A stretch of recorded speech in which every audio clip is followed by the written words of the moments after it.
Welcome, everyone. What's going on, Giv Nation? How y'all doing? Giv Reacts is back again. Man. What time is it, Ian? It's time for some good music and some good bars. Nice. What do we got today for the people?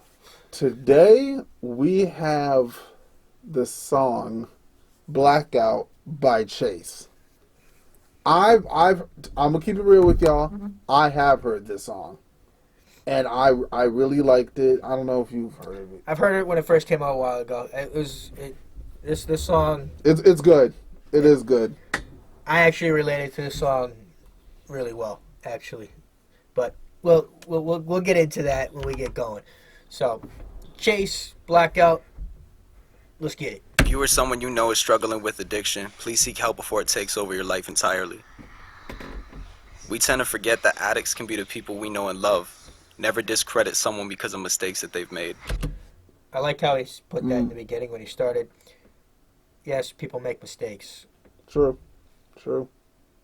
They should be able to learn from them. Be able to help get brought back from them. Addiction, I'm not going to go as far as to call it a disease, as a lot of people like to call it.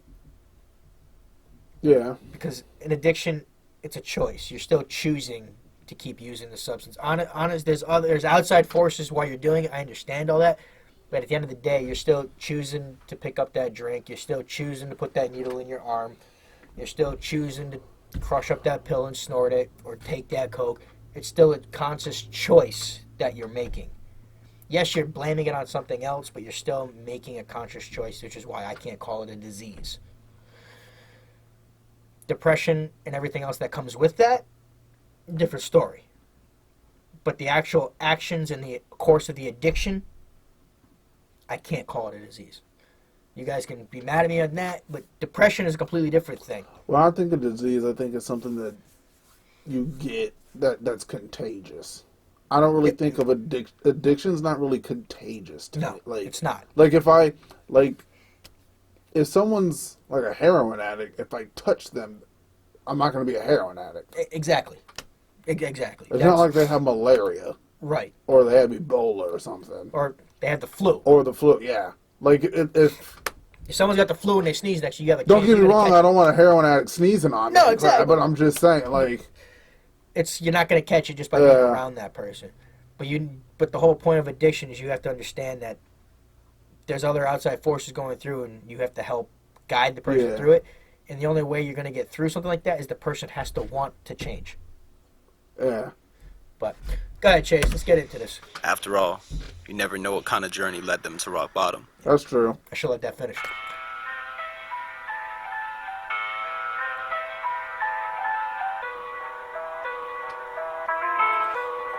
Yeah.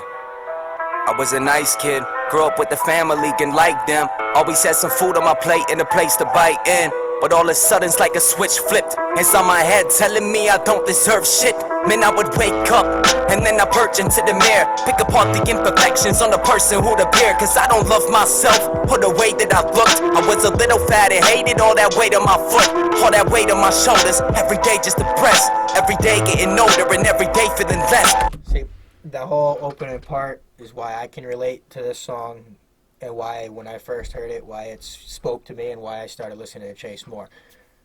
I may not look it now, but when I was in high school and stuff, I was pushing 3 bills. I was a big boy. I hated myself. I was a super depressed person, but I always put forth the persona that I was happy. You know? I hid it so well that nobody could tell. My best friend couldn't tell. My parents couldn't tell. My family couldn't tell. Nobody knew how lost I really was. Nobody really did. So I understand that whole part of what Chvse was talking about right there, because I went through it. I had those emotions. I felt that, and I was in that dark, deep depression. I was in a very deep, dark depression. Well, depression don't affect everybody the same way. No, it does not. No, it does not. There's different to me, I think there's different levels of depression. There is.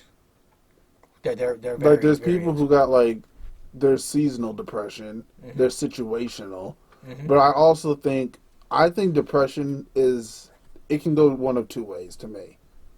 I think it's also clinical. I think it is clinical. Like it can run in the family. Yes. Yep. It But can I be also hereditary. think it is for some people, depending on the situation, it's your mindset. Yeah. If you always think negative, you're gonna be depressed your entire. Yes. Like some people just, even if something good happens, that some See, people it got like to the point where anything that good happened to me, I didn't think I deserved it or earned it. exactly. Yeah, I understand that. And it really didn't think that I deserved to have anything happen for me. But see, like some people think it's offensive when you say depression is a mindset. I think it is, but I also think it can be clinical as well. Oh, it's definitely a mindset. It's a is mindset, definitely a mindset. but it's also some people. I do think. Oh, it could be clinical because there could be a something missing in your just a It's chemical the imbalance. chemical The chemical imbalance. imbalance. That's what I'm. And I trying to think say. when kids have depression, I can understand a kid having depression because if they're growing up in a crappy environment, it's gonna mess with their brain chemistry. Yeah. It does. It just your whole surrounding affects everything that's going on. Yeah. But even in my situation, I was with a loving family. I had mom and dad. I always had food on the table. Just everything. It's just like you said. There's something that starts speaking to you. The way you are, you hate you. You don't like the way you look. You hate the way you Look at appear. Robert Williams. Yeah. Robert Williams. He had everything, but still he just wasn't happy. And it was honestly, it was kind of probably No, not Robert. Why did I say Robin? Robin. I know you meant. I don't know you why I meant said Robin Robert. Williams. I know you meant Robin. But it's kind of his death, and one of his deaths is it kind of helped me launch me out of mine. But let's get back into this. Go ahead. My homies like, I can tell you got some shit on your chest. My mama drinks a little bit instead of eases the stress. And I'm like, we walked to his crib and we stole the bottle. I started feeling nervous but drank it then fell hollow. He dabbed me up and said, my mom's about to be back, but there's some more inside the liquor cabinet we could drink tomorrow. I'm like, yeah homie, don't worry, it's cool. I gotta go to bed early so I wake up for school. But after that we gonna dabble in the greatness of booze. Then boom, I blacked out, I didn't wake up till noon. A thorn ringing the bell, my mom's ringing myself. She's pissed off cause she heard that I've been drinking myself, but she don't. See, I understand that as well because alcohol was my vice. That's what I went to. That's just what I did. I was vodka, whatever beer I could get into, a lot of ciders, but mostly vodka. I was always drunk all the time because it's. You think it makes the pain go away. It doesn't make your pain go away. It just numbs it so you numbs the don't pain. feel it. Exactly. You drink this, you don't feel nothing. Yeah. And But then it took me a long time to realize that feeling nothing was worse than having any feeling at all. But see, when you drink, and then you're drunk, you're numb, you don't feel nothing. You wake up, the drunk's gone. You're gonna feel it again, so then you want to drink to numb it again. Yep. So, And you get trapped in this vicious cycle. yeah. And it's hard to wake up and dust yourself off if you don't have a strong support system around Yeah. you. That's true. But see, to me, it don't even matter the support system. If a person don't want to get clean, they're just never gonna. It's never gonna happen. That is true. You can have every want, single one of your families put you through your relatives. on some level, you have to want Put to you change through yourself. you can go through rehab 30 times, and if you don't want to get clean, you're not gonna get clean. No, That's just how it is. you're gonna go back to the whatever vice you had if you don't want to actually change your life. You have to systematically decide to change your life. No, yeah, you do. Go ahead, Chase. Understand it deep inside, I'm drinking for help. I said, fuck it, I'm leaving, I don't need you to yell. I packed my bags up and crashed with a couple of friends. Couple months have went by, still the buzzing bonnet. I think I'm more sad now than I ever have been. I need some stronger medication, so I called up a friend. I said, listen homie, all that drinking shit ain't working, man. Give me something else. He like, chill, I got the Percocets, I'm getting more tomorrow. If you like it, you could buy the next. I said, deal, met in person and I tried the shit. Within the hour, I'm loving the new thrill. Hit my friend back and said, could you cut me a new deal? I need all of the blue pills, the shit is just too ill. I'm confused cause his mood was prudent and too thrilled. He was happy that I've been struggling. See that same thing right there? That's when you realize that's not a friend. Someone who's happy that you're calling them to get stuff, you're just helping them. Yeah, pretty much. You're not real like. A real friend isn't going to be excited that you're coming to buy drugs from them. They're just not. Yeah. A true friend isn't. Somebody who wants to make a buck That's on not you. your friend. That's your Drug dealer. your drug. The drug dealer is not really a friend. Like No.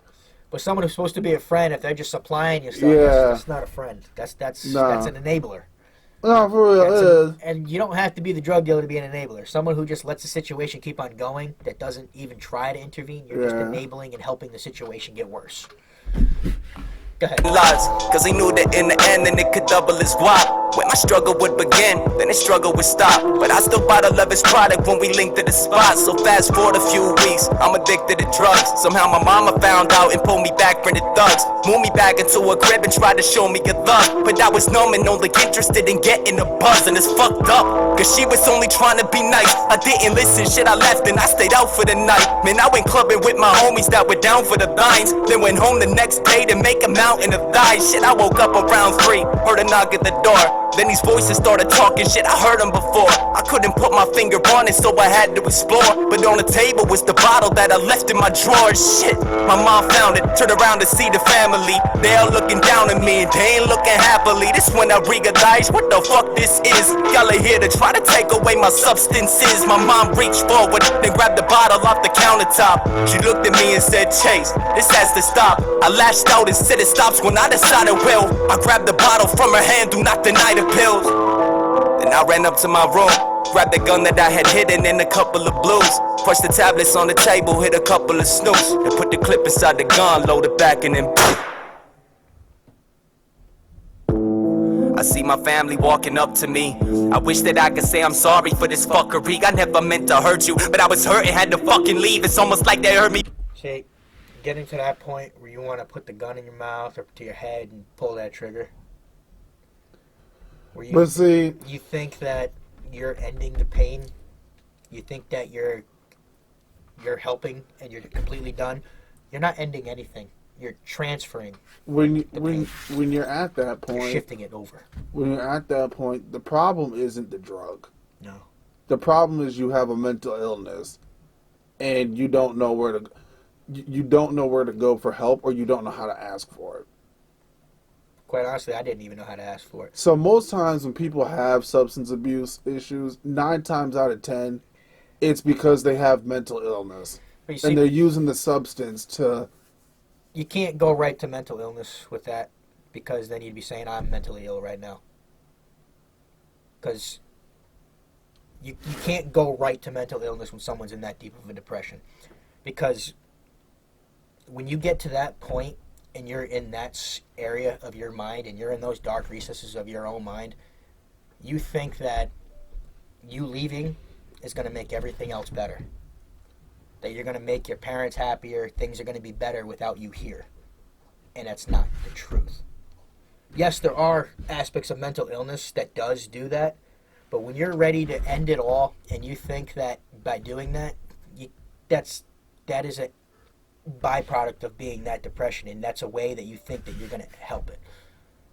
Trust me, I had those thoughts. I went through that, and I was there. I was at that point. I mean, you're not mentally ill now, but that doesn't. If you're saying you were, to me at least, if a person says they're depressed, depression is technically a form of mental illness. It doesn't mean you're sick. I can't go right to it and say that the person is instantly mentally ill just because they're depressed. To me, there's a difference between mentally ill and just being down, depressed.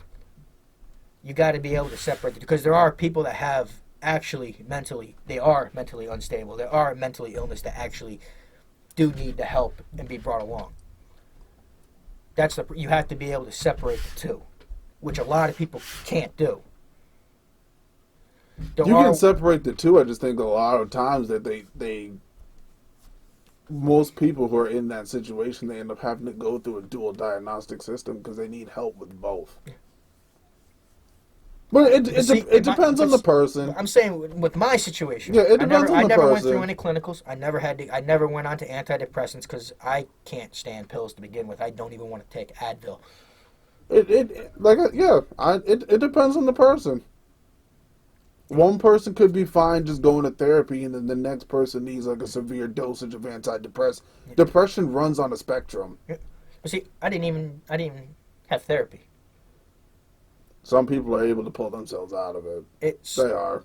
what pulled me out of it. Honestly, was stuff that was happening around me, and I woke up and started to realize that, yeah, things aren't great right now, but the only way they're gonna get better is if I make them better. Nobody's gonna make it better for me. And being able to come to that realization was a lot harder than it sounds.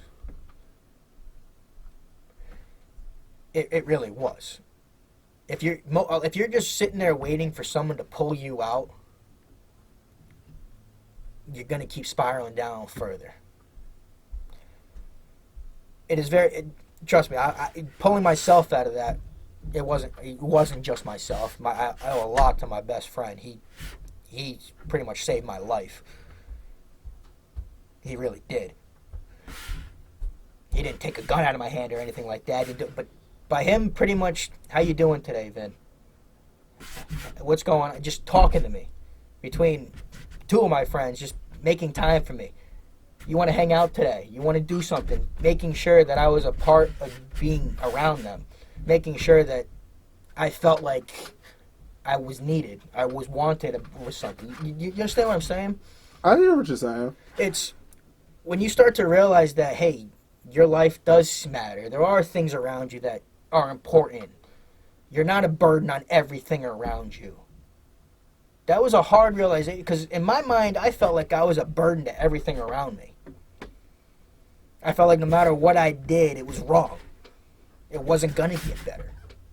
Until I had people start to show me that just by being around me and having me around them, hanging out, doing things, that everything you do isn't wrong. So, again, that's why I can't just call it a mental illness. I was in a dark place. I was in a bad spot. But I'm not gonna say mental illness. I got to keep them separate on that. Because that would be, in my mind, would break something in myself. You see what I'm saying with that? I see what you're saying. It's just different per person. But, go ahead. Fucking singing cause they hugging me, oh mama. You can't shake me awake, stop trying. I'm gone, let it into your brain. Your heart's gonna break at every fucking thought on my face. But let you learn from my lessons so you don't make the mistake. Just tell my story and let them know that I'm sorry. I used to love the thought of death, but now the reaper's upon me. And shit, I'm scared. Save me, mom, I'm passing away. I wish I didn't put that bullet through the back of my brain.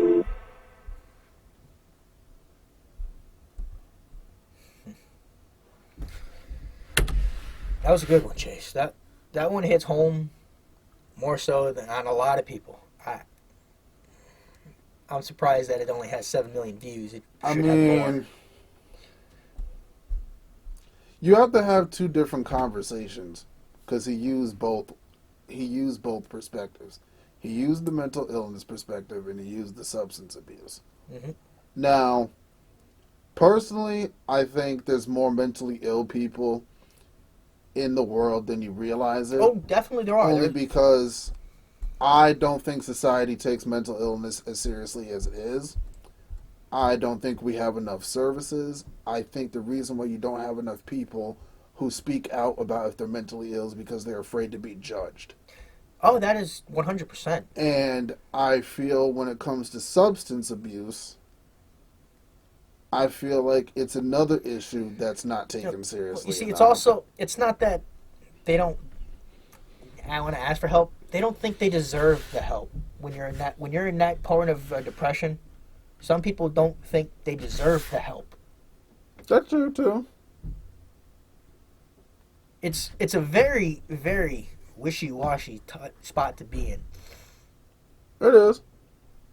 It's a very difficult spot to be in, especially when you're dealing with someone who's depressed. I do also want to say there is a stereotype against people with substance abuse, and a lot of people who have substance abuse are automatically thinking as bad people. Yeah. And that's got to stop. Yeah, it does. Just because someone's addicted to whether it's pills, alcohol, any other type of drugs, it does not necessarily mean they're a bad person. It's just they're dealing with internal issues. Mm-hmm. So, don't.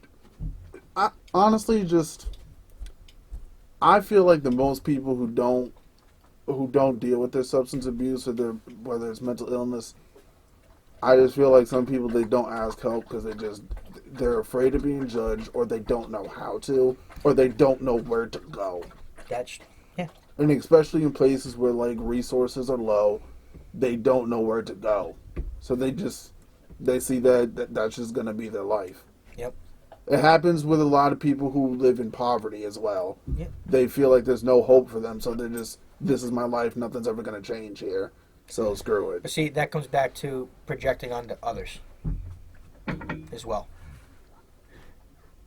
At first, I blamed everybody else for my misfortune. A lot of people do that. It's that person's fault that I can't do this. It's their fault that I can't perform in this way. It's their fault that I can't do this. But it's my own fault. That's true. I mean, but then if you want to take it to a deeper perspective, then you have trauma that, which, if I understand if a person has trauma, that's a different situation. That's what a I'm saying. whole different situation. That's why I'm saying. That. That's why I'm saying, like, substance abuse, mental health, it's such a huge spectrum. Because honestly, trauma like that could cause a chemical imbalance. It can cause mental illness. It can. It and can. Being in depression could cross that line into mental illness, depending on how far you go. You see what I'm saying? That fine line. It really is a fine line because it's the brain, man. The way I've noticed things, everything runs on a spectrum. It doesn't matter what it is. Any emotion, any behavior, anything runs on a spectrum. Yeah. Anything in life runs on a spectrum, and that's just how it is. It does. But Chase, I enjoyed this song. Thank you, Chase, for coming out with this. I know it's 10 months old. But yeah, you're spreading awareness with this. Mm-hmm. Giv Nation, I hope you like this. Like, comment, and subscribe. Please hit that notification bell. Share your perspective in the comment section. Definitely. Let us know what you guys have gone through. But if this hit home for any of you. Exactly. But until then, guys, thank you, Giv Nation. And, hey, look out for people. Check in on those you care about. You never know what someone's going through. Remember, just because... Take my perspective. Just because someone looks down, just say hi to them. Tell them, hang out with them. Tell them, make time to see if they want to hang out with you. That little bit means a lot. It does. It really does. Just taking time out of you spending extra time to reach it out to that person without judging them. Most definitely. Or showing them, or talking down to them. Yeah. Means a lot. It really does. It may not seem like it. It may not appear to it. Mm-hmm. But it hits home more than people realize. Definitely. That having one of these. Bella want to be on the camera, man. Don't know what I do without my baby girl either. She want to be. This one also helped me get through that depression. She did. Yes, she did. But guys, like, comment, subscribe, hit that notification bell, and we'll see you in the next one. Later, Giv Nation.